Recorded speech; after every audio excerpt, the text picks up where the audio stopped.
ప్రభుత్వ గురుకుల పాఠశాలలో కాలేజీల్లో చదువుతున్నటువంటి విద్యార్థులకు రక్షణ లేకుండా పోతున్నటువంటి పరిస్థితి ఉంది. ముఖ్యంగా ఇటీవల కాలంలో సంగారెడ్డి జిల్లాలో అందోలు, అట్లనే రంజోలు, సిరిగాపూర్ గిరిజన గురుకులాల్లో, అట్లనే ముత్తంగి బీసీ గురుకులంలో, అట్లనే సిరిగాపూర్ మైనారిటీ గురుకులంలో అనేక ఘటనలు జరిగినటువంటి పరిస్థితి ఉంది.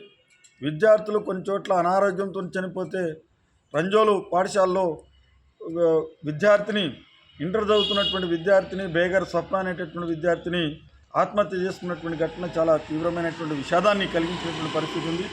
చేతికొచ్చినటువంటి పిల్లలు ఈరోజు చనిపోతే తల్లిదండ్రుల యొక్క బాధ వర్ణనాతీతంగా ఉన్నటువంటి పరిస్థితి కనిపిస్తూ ఉంది. ఈరోజు వాళ్ళ కుటుంబాలని ఆదుకోవాలి అని చెప్పేసి సంగారెడ్డి జిల్లా కలెక్టర్ గారిని కలిసి వినతిపత్రం ఇవ్వడం జరిగింది. ముఖ్యంగా ఈ గురుకుల కాలేజీల్లో, స్కూళ్ళల్లో చదువుతున్నటువంటి విద్యార్థులకు ఈరోజు వాళ్ళకు మెరుగైనటువంటి సౌకర్యాలు కల్పించి వాళ్ళకు ఈరోజు రక్షణ కల్పించవలసినటువంటి అవసరం ఉందని చెప్పేసి కులవివక్ష వ్యతిరేక పోరాట సంఘం కేవీపీఎస్ తరఫున ప్రభుత్వాన్ని డిమాండ్ చేస్తూ ఉన్నాం.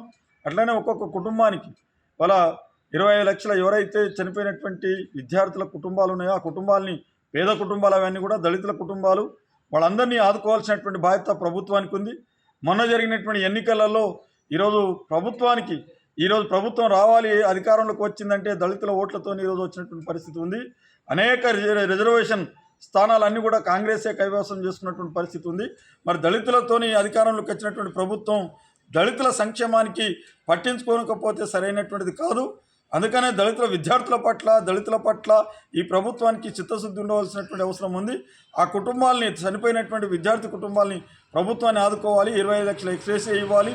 అట్లనే ఇవాళ ఇందిరమ్మ గృహాల కింద వాళ్ళకి ఇల్లు మంజూరు చేసి ఇల్లు కట్టివ్వాలి అని చెప్పేసి, 3 ఎకరాల భూమి ఇవ్వాలి అని చెప్పేసి, అట్లనే కుటుంబంలో ఒక్కళ్ళకు ఉద్యోగం ఇవ్వాలి అని చెప్పేసి ప్రభుత్వం తరఫున డిమాండ్ చేస్తున్నాం. అట్లనే అన్ని గురుకుల పాఠశాలలో ఈరోజు విద్యార్థులకు ఈరోజు ఆరోగ్యపరంగా కానీ, లేదంటే వాళ్ళ కౌన్సిలింగ్ ద్వారా కానీ మృత్యువాత పడకుండా వాళ్ళందరినీ కూడా కాపాడవలసినటువంటి బాధ్యత ప్రభుత్వం మీద ఉంది. అటువైపు చర్యలు తీసుకోవాలి అని చెప్పేసి ప్రభుత్వాన్ని కోరుతా ఉన్నాం.